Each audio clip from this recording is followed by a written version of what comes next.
39 carries, taking a lot of hits tonight.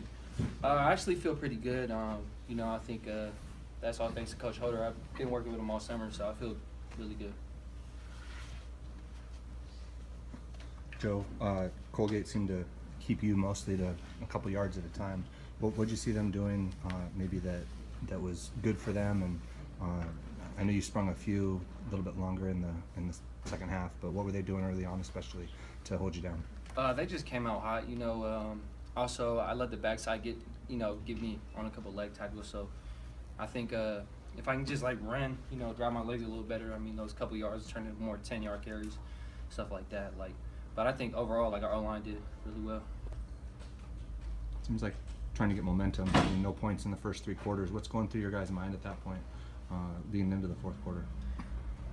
Really just we weren't really down on ourselves. We were just telling each other this is what champs are made of. We come back in situations like this, and I think we came back, but we just didn't finish strong. That's all.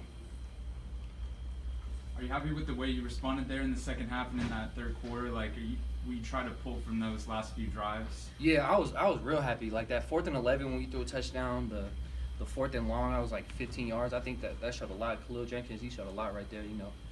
Icing his man, really.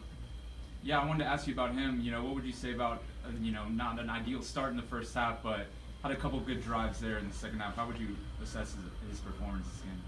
I would just say, players rise to the challenge. He rose to the challenge. He rallied his back.